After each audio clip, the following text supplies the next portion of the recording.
Chris here with another fresh tip for you all.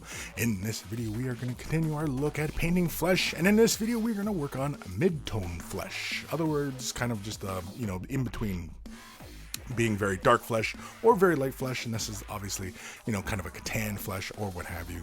We have a Catachin model. It's been primed Stynal Res white with an airbrush, and we're going to get things started with some Cadian flesh tone. Now this is the flesh tone that oftentimes most people are using to paint their models with.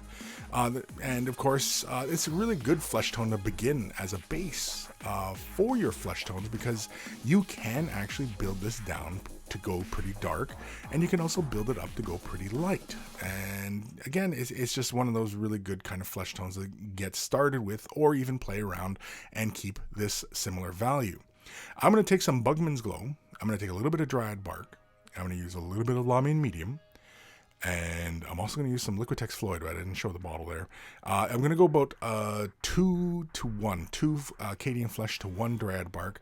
About 2 drops of Lamian Medium, 2 drops of Flow-Aid. And of course give this a big old mix. And we're going to apply this somewhat generously over the model, but basically making this into a shade wash. And I could have went with straight up Bugman's Glow, as it would have given us just a very slight shadowing, but I didn't really want to go for a too heavy a shadowing on the model, as I want to stay within the realm of kind of a mid-tone type of flesh. I didn't want to get too contrasting on it.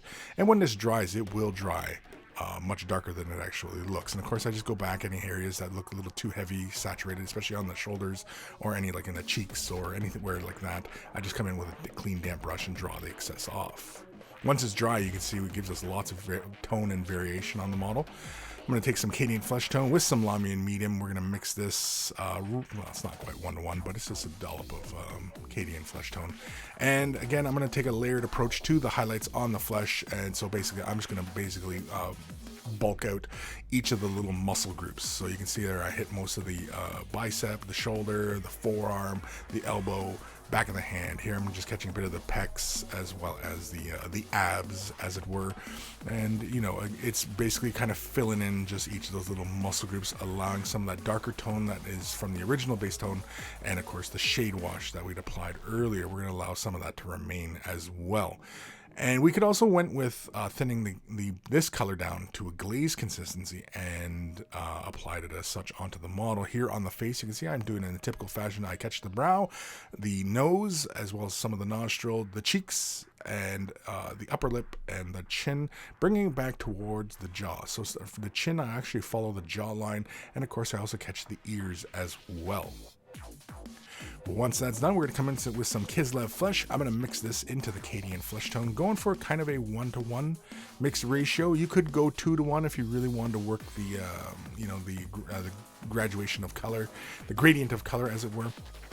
Here I'm just going to simply just start layering it in, just to kind of, obviously illustrate, building those brighter points up. And of course, we're not going with a really light flesh tone here. We're going for, basically a mid-tone, kind of a tan flesh. Lots of people walk around this planet with this skin tone where they're not, very light, and they actually, have some depth to their skin tones.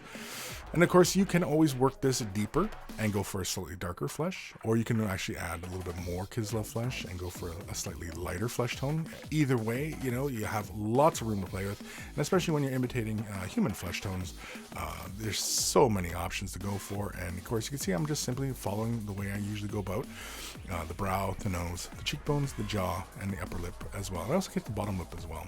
Kislev Flesh all on its own. We're just going to slap this onto the palette. Just the dampness of the brush to thin the color out just ever so slightly, and just very, very minimal highlights here and there. And like I said, you can create the gradient as fine as you like on these areas. Also too, these sculpts, they're not the sharpest of details, but that's not a problem because this is just an example anyway. So I'm gonna let you guys run with this. This is more or less just to kind of get you guys, playing with flesh tones, and also, experimenting with other flesh tones, because oftentimes there's this kind of just generic pre-described tone of flesh that we end up creating. And so when you are thinking outside of the usual of just using like Reikland flesh shade or just regular out of the bottle flesh shades, instead of making your own tones And so that's, I think, really kind of the point behind this one. Huge thank you to all my patrons. Without their support, these videos would not be possible. If you're considering Patreon support, click the link in the description below, and you'll be led to many options of Patreon support. And a huge thank you to everybody. Take care of those brushes, and they will take care of you.